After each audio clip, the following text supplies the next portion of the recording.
Hello welcome back to my channel. Direct topic ಬರ್ತೀನಿ. ತುಂಬಾ ಜನ ಇಂಡಿಯಾನ ಬಿಟ್ಬಿಟ್ಟು ತೊರೆದ್ಬಿಟ್ಟು ಫಾರಿನ್ ಹೋಗ್ಬಿಟ್ಟು ಸೆಟ್ಲ್ ಆಗ್ತಾ ಇದ್ದಾರೆ. ಯಾಕೆ ಅಂತ ಎಲ್ಲರಿಗೂ ಒಂದು ಇರುತ್ತೆ. ನಮ್ಮ ದೇಶದಲ್ಲಿ ಇಲ್ಲದೆ ಇರೋದಂಥದ್ದು ಅಲ್ಲೇನಿದೆ, ನಮ್ಮ ದೇಶ ಇಂಡಿಯಾ, ಹಿಂದೂಸ್ತಾನ್ ಅಂತ ತುಂಬಾ ಜನ ಏನಂತ ದೇಶದ ಬಗ್ಗೆ ಮಾತಾಡ್ತಾರೆ. ಬಟ್ ದೇಶ ಬಿಟ್ಬಿಟ್ಟು ತೊರೆಯೋರ ಸಂಖ್ಯೆ, ದೇಶ ಬಿಟ್ಬಿಟ್ಟು ಹೋಗೋರ ಸಂಖ್ಯೆ ಏನಾಗಿದೆ, ಹೆಚ್ಚಾಗಿದೆ ಅಂತಾನೆ ಹೇಳ್ಬೋದು. ರೀಸೆಂಟ್ ಒಂದು ರಿಪೋರ್ಟ್ ಪ್ರಕಾರ ದಿನಕ್ಕೆ ಒಂದು 7,000 ಜನ ಇಲ್ಲಿಂದ ಒಂದು ಹೊರದೇಶಗಳಿಗೆ ಶಿಫ್ಟ್ ಆಗ್ಬಿಟ್ಟು ಅಲ್ಲಿ ಒಂದು ಜೀವನನ ಕಟ್ಟಿಕೊಳ್ತಾ ಇದ್ದಾರೆ. ಸೊ ಅಷ್ಟೊಂದು ಜೀವನ ಕಟ್ಕೊಳ್ಳೋಕೆ ಇಂಡಿಯಾದಲ್ಲಿ ಕಷ್ಟ ಆಗ್ತಾ ಇದೆನಾ, ಏನಕ್ಕೋಸ್ಕರ ಇಂಡಿಯಾನ ತೊರಿತಾ ಇದ್ದಾರೆ, ಸೆಲೆಬ್ರಿಟಿಗಳೆಲ್ಲಾನು ಬಿಟ್ಟು ಹೋಗ್ತಾ ಇದ್ದಾರೆ, ಹಂಗಂತ only celebrities, only rich families ಮಾತ್ರ ತೊರಿತಾ ಇದಾವ, ಮಿಡಲ್ ಕ್ಲಾಸ್ ಫ್ಯಾಮಿಲಿಯಲ್ಲಿ ಏನು ಒಂದು ಸಿಚುವೇಶನ್, ಕಂಪ್ಲೀಟ್ ಒಂದು ಡೀಟೇಲ್ಸ್ ಈ ಒಂದು ವಿಡಿಯೋದಲ್ಲಿ ನೋಡೋಣ. ಯಾರನ್ನ ನನ್ನ ಚಾನೆಲ್ ಸಬ್ಸ್ಕ್ರೈಬ್ ಮಾಡಿಲ್ಲ, ಸಬ್ಸ್ಕ್ರೈಬ್ ಮಾಡ್ಕೊಳ್ಳಿ ಅಂಡ್ ಕಂಪ್ಲೀಟ್ ಆಗಿ ವಿಡಿಯೋನ ಒಂದು ವಾಚ್ ಮಾಡಿ. ಒಂದು ಇಂಡಿಯಾ ಅಂದ್ರೆ ನಮ್ಮ ದೇಶ, ನಮ್ಮ ಹೆಮ್ಮೆ ಅಂತ ಇದ್ದೇ ಇರುತ್ತೆ. ಬಟ್ ಆದ್ರೂ ತೊರೆಯುವವರ ಸಂಖ್ಯೆ, ಇಂಡಿಯಾ ಬಿಟ್ಬಿಟ್ಟು ಬೇರೆ ಕಡೆ ಹೋಗ್ಬಿಟ್ಟು ಸೆಟ್ಲ್ ಆಗುವವರ ಸಂಖ್ಯೆ ತುಂಬಾನೇ ಜಾಸ್ತಿ ಆಗ್ಬಿಟ್ಟಿದೆ. ಇವಾಗಂತೂ ರೀಸೆಂಟ್ ಆಗಿ ನೋಡಿದ್ರೆ ನಾನು ಫಾರಿನ್ ಅಲ್ಲಿದ್ದೀನಿ, ನಾನು ಅಲ್ಲಿದ್ದೀನಿ, ಫಾರಿನ್ಗೆ ಹೋಗ್ತಾ ಇದ್ದೀನಿ, ಓದಕ್ಕಂತ ಹೋಗ್ತಾ ಇದ್ದೀನಿ ಅಂದ್ರೂ ಒಂದು ಹೈಪ್ ಇರುತ್ತೆ. ಇಲ್ಲಿ ಒಂದು ತುಂಬಾ ಜನ ನಾನು ಅಲ್ಲಿ ಕೆಲಸ ಮಾಡಿ ಬಂದ್ರ ಮೇಲೆ ಇಲ್ಲಿ ನಮ್ಗೆ ಜಾಸ್ತಿ ಆಗುತ್ತಾ ಸ್ಯಾಲ್ರಿ, ಅಲ್ಲೊಂದು ಸ್ವಲ್ಪ ಕೆಲಸ ಮಾಡ್ಬಿಟ್ಟು ಬಂದ್ರೆ ಇಲ್ಲಿ ಸೆಟ್ಲ್ ಆಗ್ಬೋದು ಅಂತಾನು ಹೋಗೋರಿದ್ದಾರೆ. ಅದೆಲ್ಲ ಎಷ್ಟು ಮಟ್ಟಿಗೆ ನಿಜ, ಎಷ್ಟು ಮಟ್ಟಿಗೆ ಸತ್ಯ ಇದೆ, ಹೋಗೋರ ಹಿಂದೆ ಇರುವಂತ ಅವರ ಒಂದು ಮೆಂಟಾಲಿಟಿ ಏನು, ಕಂಪ್ಲೀಟ್ ಒಂದು ಡೀಟೇಲ್ಸ್ ನೋಡೋಣ. ಫಸ್ಟ್ ಆಫ್ ಆಲ್ ಸೆಲೆಬ್ರಿಟೀಸ್ ಗಳಂತ ನೋಡಿದ್ರೆ ರೀಸೆಂಟ್ ಆಗಿ ನೋಡಿರ್ತೀವಿ ನಾವು, ವಿರಾಟ್ ಕೊಹ್ಲಿ, ಅನುಷ್ಕಾ ಶರ್ಮಾ ಕಂಪ್ಲೀಟ್ ಆಗಿ ಇಂಗ್ಲೆಂಡ್ ಅಲ್ಲಿ ಹೋಗ್ಬಿಟ್ಟು ಸೆಟ್ಲ್ ಆಗ್ತೀವಿ ಅಂತಾನು ಹೇಳಿದ್ದಾರೆ. ತುಂಬಾ ಜನ, ಈಗ ದಿಲ್ಜಿತ್ ಸಿಂಗ್ ಏನೋ ಕಾಂತಾರದಲ್ಲಿ ಒಂದು ಸಾಂಗ್ ಹಾಡಿದ್ರು, ಅವ್ರು ಇರೋದು ಅಷ್ಟೇ ಫಾರಿನ್ ಅಲ್ಲಿ, ಅವ್ರು ಇಲ್ಲಿ ಇಂಡಿಯಾದಲ್ಲಿ ಇಲ್ಲ, ಅಲ್ಲಿಂದಾನೇ ಅವ್ರು ಬಂದ್ಬಿಟ್ಟು ಅವರ ಒಂದು ಹಾಡೆಲ್ಲ ಹಾಡ್ಬಿಟ್ಟು ರಿಟರ್ನ್ ಹೋಗೋದವರು. ಸೊ ಈ ತರ ತುಂಬಾ ಜನ, ಪ್ರಿಯಾಂಕಾ ಚೋಪ್ರಾ ಆಲ್ಮೋಸ್ಟ್ ಅಲ್ಲಿಂದಾನೇ ಒಂದು ಮ್ಯಾರಿಡ್ ಆಗಿರೋದ್ರಿಂದ ಅವ್ರಿಗೆ ಅಲ್ಲಿ ಒಂದು ಇದು ಸಿಕ್ತು. ಹಾಗಾಗಿ ಅವರು ತುಂಬಾ ಬಾಲಿವುಡ್ಸ್ ಗಳಿಂದಲೇ ಆಗ್ಲಿ, ಕ್ರಿಕೆಟರ್ಸ್ ಗಳಾಗ್ಲಿ ಆಚೆ ಹೋಗ್ಬಿಟ್ಟು ಸೆಟ್ಲ್ ಆಗ್ತಾರೆ. ಅವ್ರಿಗೊಂದು ರೀಸನ್ ಇದೆ. ಅವ್ರು ಇಲ್ಲಿ ನಾರ್ಮಲ್ ಆಗಿ ತಿರುಗಾಡಕ್ ಆಗಲ್ಲ, ಒಂದು ಪಬ್ಲಿಕ್ ಅಲ್ಲಿ ತಿರುಗಾಡಕ್ ಆಗಲ್ಲ, ಒಂದು ಏನು ಕ್ರೌಡ್ ಅನ್ನೋದಾಗುತ್ತೆ, ಅವರ ಒಂದು ಲೈಫ್ ನ ಎಂಜಾಯ್ ಮಾಡಕ್ ಆಗಲ್ಲ. ವಿರಾಟ್ ಕೊಹ್ಲಿ ಡೈರೆಕ್ಟ್ ಹೇಳಿದಾರೆ, ನಮ್ಮ ಒಂದು ಸಕ್ಸಸ್ ನ ನಾನಿಲ್ಲಿ ಎಂಜಾಯ್ ಮಾಡಕ್ ಆಗ್ತಾ ಇಲ್ಲ, ಅದರಿಂದ ನಾವು ಶಿಫ್ಟ್ ಆಗ್ತಾ ಇದೀವಿ ಅಂತ ಹೇಳಿದ್ದಾರೆ. ಅವ್ರಿಗೆ ಆ ಒಂದು ರೀಸನ್ ಇದೆ, ಸೆಲೆಬ್ರಿಟಿಗಳಿಗೆ ಅಂತಾನೆ ಹೇಳ್ಬಹುದು. ಅದನ್ನ ನಾವು ಏನೋ ಅಂತಾರೆ ಒಂದ್ ಕಡೆ ಒಪ್ಬೋದು, ಮಕ್ಕಳ ಎಜುಕೇಶನ್ ಅಂತ ಆಗ್ಲಿ ಅಥವಾ ಅದಕ್ಕೆ ಹೋಗ್ಬಿಟ್ಟು ಅವರು ಶಿಫ್ಟ್ ಆಗಿದ್ದಾರೆ ಅಂತ ಅನ್ಕೋಬಹುದು. ಬಟ್ ತುಂಬಾ ಜನ ನೋಡಿ, ನೀವು ಮಿಡಲ್ ಕ್ಲಾಸ್ ಅಥವಾ ನಾರ್ಮಲ್ ಪೀಪಲ್ಸ್ ಅಷ್ಟೇ ಫಾರಿನ್ ಹೋಗ್ಬೇಕು ಅಂತ ತುಂಬಾ ಜನನೇ ಒಂದು ಕಾಯ್ತಾ ಇರ್ತಾರೆ ಅಂತಾನೆ ಹೇಳ್ಬಹುದು.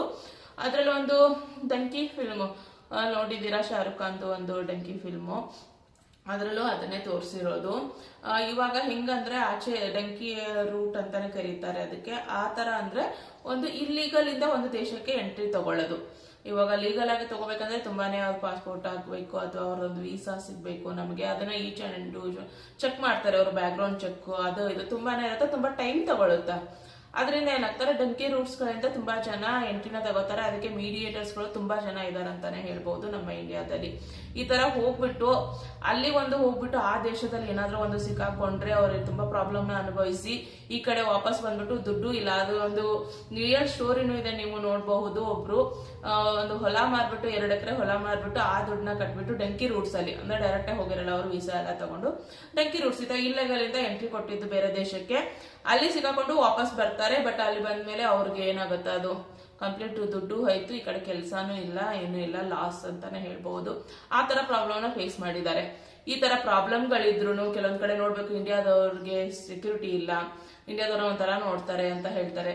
ಅದೆಲ್ಲ ಇದ್ರೂ ತುಂಬಾ ಜನ ಹೋಗಕ್ಕೆ ರೆಡಿ ಇದ್ದಾರೆ. ಅದಕ್ಕೆ ಏನು ಮೇನ್ ರೀಸನ್ಸ್ ಅಂತ ನೋಡಿದ್ರೆ, ನಮ್ಮ ಇಂಡಿಯಾದಲ್ಲಿ ಮೇನ್ ಒಂದು GDP ಅನ್ನೋದು ಗ್ರೋತ್ ಆಗ್ಬೇಕಂದ್ರೆ ತುಂಬಾನೇ ಒಂದು ಎಜುಕೇಶನ್ ಮತ್ತೆ ಹೆಲ್ತ್ ಕೇರ್ ಇವೆರಡು ತುಂಬಾನೇ ಒಂದು ಏನಾದ್ರು ಕಾಂಟ್ರಿಬ್ಯೂಟ್ ಮಾಡುತ್ತೆ ಅಂತಾನೆ ಹೇಳ್ಬಹುದು. ಇವರೆಲ್ಲ ಹೋಗ್ತಾ ಇದಾರೆ, ನಿಮ್ಗೇನ್ ಪ್ರಾಬ್ಲಮು, ನಮ್ಗೇನ್ ಪ್ರಾಬ್ಲಮ್ ಆಗುತ್ತೆ ಬಿಡಿ, ಹೋಗೋರು ಹೋಗ್ಲಿ, ನಮ್ದೇ ಖಾಲಿ ಆಗುತ್ತೆ ಇಲ್ಲಿ ದೇಶ ಅಂತ ಅನ್ಕೋಬಹುದು. ಅವ್ರು ಹೋಗ್ಬಿಟ್ಟು ಒಂದು ಏನಂತಾರೆ ರೈಸ್, ಒಂದು ಟೆಕ್ಸ್ಟೈಲ್, ಪೆಟ್ರೋಲ್, ಈ ತರ ಒಂದು ಎಕ್ಸ್ಪೋರ್ಟ್ ಮಾಡ್ತಾ ಇದೀವಿ ಅಂದ್ರೆ ಓಕೆ. ಬಟ್ ನಾವು ಎಕ್ಸ್ಪೋರ್ಟ್ ಮಾಡ್ತಾ ಇರೋದು ನಮ್ಮ ಟ್ಯಾಲೆಂಟ್ ಗಳನ್ನ. ಅವರು ಇಲ್ಲಿ ಬರೋದು, ಇಲ್ಲಿ ಒಂದು ಕಲಿತು ಇಲ್ಲಿದ ಒಂದು ಟ್ಯಾಲೆಂಟ್ ಅಂತಾನೆ ಹೇಳ್ಬಹುದು. ಅಲ್ಲಿ ಹೋಗ್ಬಿಟ್ಟು ಬೇರೆ ದೇಶದ ಒಂದು GDP ಅಲ್ಲಿ ಅವ್ರು ಕಾಂಟ್ರಿಬ್ಯೂಷನ್ ಮಾಡ್ತಾ ಇದ್ದಾರೆ. ಸೊ ಇವ್ರು ಹೋಗ್ಬಿಟ್ಟು ಅಲ್ಲಿ ಕಾಂಟ್ರಿಬ್ಯೂಷನ್ ಮಾಡೋದ್ರಿಂದ ಆ ದೇಶದ GDP ಇನ್ಕ್ರೀಸ್ ಆಗುತ್ತೆ, ನಮ್ಗೆ ಏನ್ ಯೂಸ್ ಇದೆ? ಸೊ ನಮ್ಮ ದೇಶಕ್ಕೆ ಅದು ಲಾಸ್ ಅಂತಾನೆ ಹೇಳ್ಬಹುದು. ಆ ಒಂದು ಕಾಂಟ್ರಿಬ್ಯೂಷನ್ ಕಂಪ್ಲೀಟ್ಲಿ ಆ ದೇಶ GDPಗೆ ಕಾಂಟ್ರಿಬ್ಯೂಷನ್ ಮಾಡ್ತಾ ಇದ್ದಾರೆ ಅಂತಾನೆ ಹೇಳ್ಬಹುದು. ಬಟ್ ಇದಕ್ಕೊಂದು ಏನಾದ್ರು ಸೊಲ್ಯೂಷನ್ ಇದೆನಾ, ಏನ್ ಮಾಡ್ಬೋದು, ಅದು ಕಂಪ್ಲೀಟ್ ಒಂದು ಡೀಟೇಲ್ಸ್ ನೋಡೋಣ. ಫಸ್ಟ್ ಆಫ್ ಆಲ್ ಎಜುಕೇಶನ್ ಅಂತ ತಗೊಂಡ್ರೆ ಕೆಲವು ದೇಶಗಳಲ್ಲಿ ಎಜುಕೇಶನ್ ಅನ್ನೋದು ಫ್ರೀ ಇದೆ, ಮತ್ತೆ ಕರೆಕ್ಟ್ ಆಗಿ ಎಲ್ಲರಿಗೂ ಒಂದೇ ತರ ಎಜುಕೇಶನ್ ಸಿಗುತ್ತೆ. ನಮ್ಮ ಇದರಲ್ಲಿ ನೋಡಿದಾಗ ಗೌರ್ಮೆಂಟ್ ಸ್ಕೂಲು, ಗೌರ್ಮೆಂಟ್ ಕಾಲೇಜಸ್ ಎಲ್ಲ ನೋಡಿ ನೀವು, ಯಾವ್ದ್ರಲ್ಲೂ ನಿಜವಾಗ್ಲೂ ಸರಿಯಾಗಿ ಏನಂತಾರೆ ಎಜುಕೇಶನ್ ಅನ್ನೋದು ಸಿಗೋದೇ ಇಲ್ಲ. ಪ್ರೈವೇಟ್ಗಳಲ್ಲಿ ಹಚ್ಚಬೇಕು ಅಂತಂದ್ರೆ ಫೀಸ್ ಜಾಸ್ತಿ, school fee, van fee, tuition fee separate. So education ತುಂಬಾನೇ ಒಂದು ಕಷ್ಟ ಆಗಿದೆ. ಅದರಲ್ಲಿ ಈಕ್ವಲ್ ಎಜುಕೇಶನ್ ಅನ್ನೋದು ಸಿಗ್ತಾನೆ ಇಲ್ಲ. ಗೌರ್ಮೆಂಟ್ ಸ್ಕೂಲ್ ಕಾಲೇಜಸ್ಗಳೆಲ್ಲದ್ರು ಹಚ್ಚಕ್ಕೆ ಏನಂತಾರಲ್ಲ, ಯಾರು ಹೋಗ್ತಾರ ಹೇಳಿ? ಇವಾಗ ನೀವೇ ನಿಮ್ಮ ಮಕ್ಕಳನ್ನ ಗೌರ್ಮೆಂಟ್ ಸ್ಕೂಲಿಗೆ ಕಳಿಸಿ ಅಂದ್ರೆ ಯಾರಾದ್ರೂ ಕಳಿಸ್ತೀರಾ? ದಟ್ ಈಸ್ ದ ಪ್ರಾಬ್ಲಮ್ ಆಗಿರೋದು. ಬೇರೆ ಕಡೆ ಎಲ್ಲ ಈ ತರ ಒಂದು ಏನಂತಾರ ಯೂನಿವರ್ಸಿಟೀಸ್ಗಳಲ್ಲಿ ಪರ್ಸನಲ್ ಏನಂತ ಪ್ರೈವೇಟ್ ಸ್ಕೂಲ್ಗಳೆಲ್ಲ ಜಾಸ್ತಿ ಇಲ್ಲ. ಎಜುಕೇಶನ್ ಫ್ರೀ ಆಗಿರುತ್ತೆ, ಎಲ್ಲರಿಗೂ ಒಂದೇ ತರ ಎಜುಕೇಶನ್ ಸಿಗುತ್ತೆ. ಮತ್ತೆ ಎಲ್ಲರಿಗೂ ಆ ಒಂದು ಏನು ಇಂಪಾರ್ಟೆನ್ಸ್ ಇರುತ್ತೆ ಆ ತರ ಒಂದು ಎಜುಕೇಶನ್ ಅನ್ನೋದು ಒಂದು ಬೇರೆ ದೇಶದಲ್ಲಿ ಸಿಗೋದ್ರಿಂದ ತಮ್ಮ ಮಕ್ಕಳಿಗೆ ಎಜುಕೇಶನ್ ಫ್ರೀ ಸಿಗುತ್ತಾ ಅನ್ನೋದಕ್ಕೂ ತುಂಬಾ ಜನ ಶಿಫ್ಟ್ ಆಗಿ ಅಲ್ಲಿದ ಒಂದು ಮೆಂಬರ್ಶಿಪ್ ನ ತಗೋತಾ ಇದ್ದಾರೆ. ಸೆಕೆಂಡ್ ಒಂದು health care. So health care ಅಂತ ನೋಡಿದ್ರೆ ಗೌರ್ಮೆಂಟ್ ಹಾಸ್ಪಿಟಲ್ಗಳಲ್ಲಿ ನೀವು ನೋಡ್ಬೋದು ಎಷ್ಟು ಕ್ಯೂ ಇರುತ್ತಾ, ಎಷ್ಟು ಇದು ಇರುತ್ತಾ, ಎಷ್ಟೊಂದು ಜನ ವೇಟ್ ಮಾಡ್ತಾ ಇರ್ತಾರೆ ಅಂತಾನೆ ನೋಡ್ಬೋದು. ಅದ್ಲೂ ಅಷ್ಟೇ ಹೆಲ್ತ್ ಕೇರ್ ಇದ್ರಲ್ಲೂ ಅಷ್ಟೇ ಗೌರ್ಮೆಂಟ್ ಹಾಸ್ಪಿಟಲ್ ನಮ್ಗೆ ಟ್ರೀಟ್ಮೆಂಟ್ ಸಿಗಲ್ಲ. ಪ್ರೈವೇಟೇ ಹೋಗ್ಬೇಕು. ಪ್ರೈವೇಟ್ ಅಲ್ಲಿ ಹೋದ್ರೆ ನಾರ್ಮಲ್ ಏನೋ ಅಂತಾರಲ್ಲ, ಬಡವನಿಗೆ ಏನೋ ಕಷ್ಟ ಬಂದ್ರು ರೋಗ ಬರಬಾರ್ದು ಅಂತ ಹೇಳ್ತಾರೆ, ಅಲ್ಲೇ ಹೋಗ್ಬಿಡುತ್ತೆ ಅಂತಾನೆ ಹೇಳ್ತಾರೆ. ಆ ಒಂದು ಪ್ರಾಬ್ಲಮ್. ಸೊ ಇಲ್ಲಿ ಆಲ್ಮೋಸ್ಟ್ ಅವನು ವರ್ಷ ಪೂರ್ತಿ ಅಥವಾ ಜೀವನ ಪೂರ್ತಿ ದುಡಿದಿದ್ದಾನೆ ಒಂದು ಹಾಸ್ಪಿಟಲ್ ಅಂತಾನೆ ಖರ್ಚು ಮಾಡ್ಬಿಡ್ತಾನೆ. ಅಂತ ಒಂದು ಪರಿಸ್ಥಿತಿ ಇರೋದು ಇಂಡಿಯಾದಲ್ಲಿ ಅಂತಾನೆ ಹೇಳ್ಬಹುದು. ಬೇರೆ ಒಂದ್ ಕಡೆ ನಾವು ನೋಡಿದಾಗ, ಬೇರೆ ದೇಶಗಳ ಕಡೆ ನೋಡಿದಾಗ completely it is health care ಅನ್ನೋದು ಫ್ರೀ ಆಗಿದೆ, ಅಥವಾ ಮೆಡಿಕಲ್ ಅನ್ನೋದು ಫ್ರೀ ಆಗಿದೆ, ಮೆಡಿಸಿನ್.